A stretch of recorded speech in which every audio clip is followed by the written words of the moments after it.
नमस्कार दोस्तों, my self आशीष गिरी और इस वीडियो के अंदर हम जानने वाले हैं हर्टमानिया के ब्लड वेस्कुलर सिस्टम या सर्कुलेटरी सिस्टम का डायग्राम हम किस तरह से बना सकते हैं। दोस्तों ये बहुत ही मोस्ट इंपॉर्टेंट क्वेश्चन है एग्जाम पेपर के पॉइंट ऑफ व्यू से। मैंने पहले भी बताया हुआ है कि हर्टमानिया का डाइजेस्टिव सिस्टम या ब्लड वेस्कुलर सिस्टम, ये दोनों क्वेश्चंस हर साल रिपीट होते रहते हैं।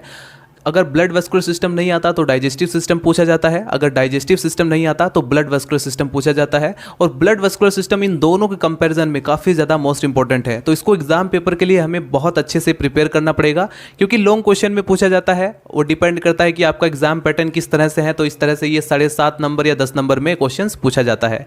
इसका ये जो डायग्राम आप देख रहे हैं ये काफ़ी ज़्यादा मोस्ट इंपॉर्टेंट है और इसे हमें कैसे बनाना है, एक इसको दो तरीके से हम यहाँ पर देखते हैं। ये जो आप डायग्राम देख रहे हैं, एक तो इसे बनाने के, इसको हमें बनाना कैसे है इस चीज़ को भी हमें ऑब्जर्व करना पड़ेगा।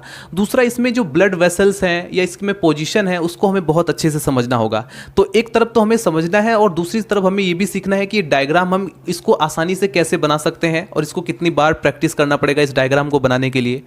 दोस्तों ब्लड वेस्कुलर सिस्टम को, जैसे कि मैं वीडियो अपलोड करने के बाद जस्ट मैं अपलोड करूंगा ब्लड वेस्कुलर सिस्टम ऑफ हर्टमानिया, उसमें हम इसको समझ लेंगे बहुत अच्छे से कि कौन सी वेसल्स कहाँ पर किस तरह से ब्लड को फ्लो कर रही है, कहाँ पर ब्लड का ट्रांसपोर्ट कर रही है और कहाँ से इसकी जो मेन पोजीशंस है। जैसा कि आपने एक्सटर्नल मॉर्फोलॉजी में देख ही लिया होगा कि ये हर्टमानिया है, ये ब्रेंकियल अपर्चर है, ये एट्रियल अपर्चर है, ये ब्रेंकियल सिफोन है और ये एट्रियल सिफोन है। उसके बाद कौन सी ब्लड वेसल्स कहाँ पर किस ऑर्गन्स को ब्लड सप्लाई कर रही है, इस चीज़ को तो हम समझेंगे ब्लड वेस्कुलर सिस्टम ऑफ हर्टमानिया के अंदर।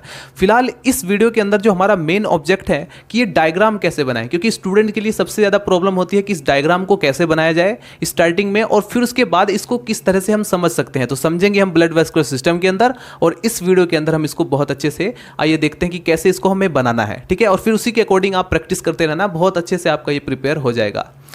तो चलिए दोस्तों शुरुआत करते हैं।